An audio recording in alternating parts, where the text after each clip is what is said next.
जय जगन्नाथ सांग माने पूजा सना फैमिली किचन तरफ आपण को स्वागत जनाऊँगी। आज किसी कथबार्ता हवा सह चलतु आज बनैबा देसी स्टाइल देसी चिकेन तरकारी। देखंतु माँ एठी छुआ को खेलौछंती। देखंतु आम एसी खराब हो जाइथिला, एसी रो कंप्रेसर लगाइबा पई लोक आछंती।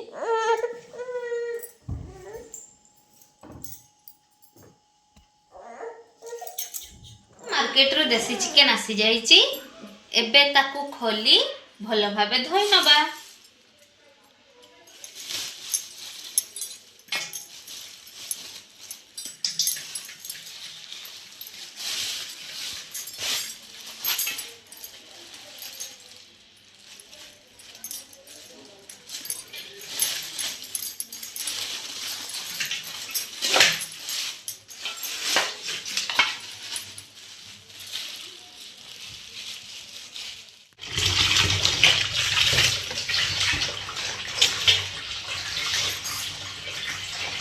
चिकेन लेड करबा हळदी गुंड,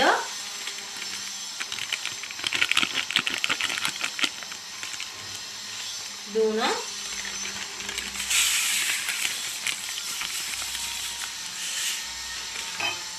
अल्प किसी सरिष तेल एबे भल भाबे गळै नबा।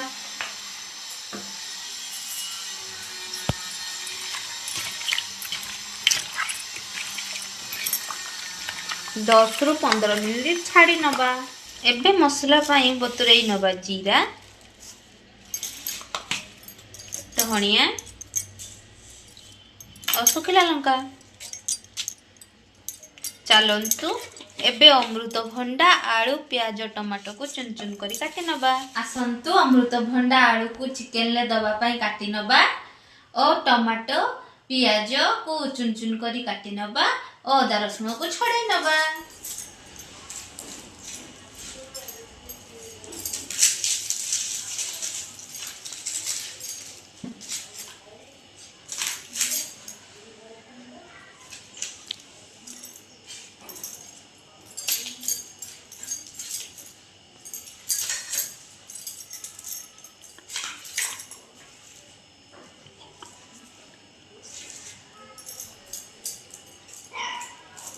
देखंतु सब भल भाबे काटी नेइचु।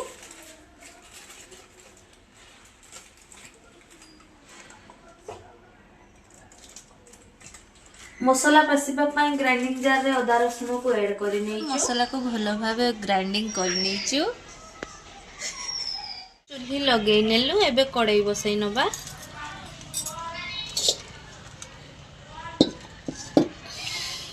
और गरम हवा पाई तो कड़ाई गरम हे गलानी। एबे ऐड करिबा तेल,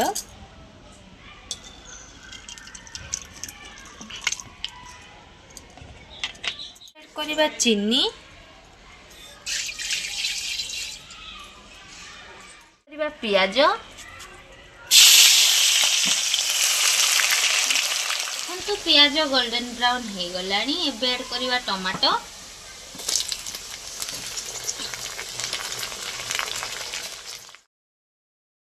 रोसई करने सहित मुझे छुआ को खुआऊँगी। टमाटो भल भावे नरम हो गला। एबे ऐड करबा अदा रसुण पेस्ट,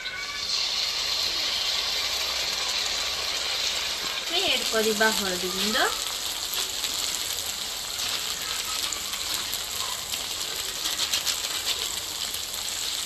लंका गुंड,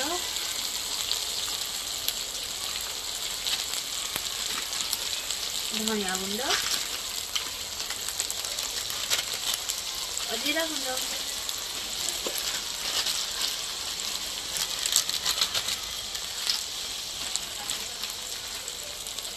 और स्वाद अनुଯାयी लूण।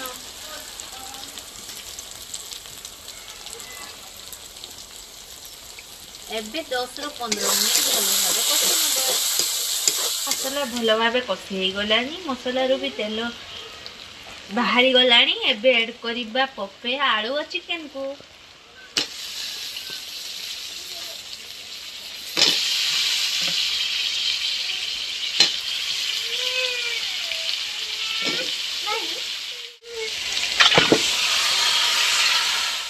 4 ରୁ 10 मिनिट भल भाव कषि नेलुणी एबे ढाकुड़ी नबा।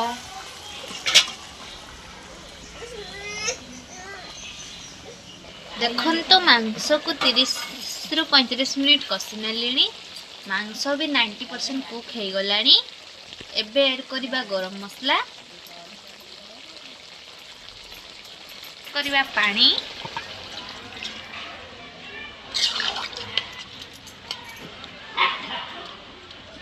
और 5 ରୁ 10 मिनिट फुटिबा पानी बाड़ी रो धनिया पत्र तली धोई चिकन ले ऐड करि नबा।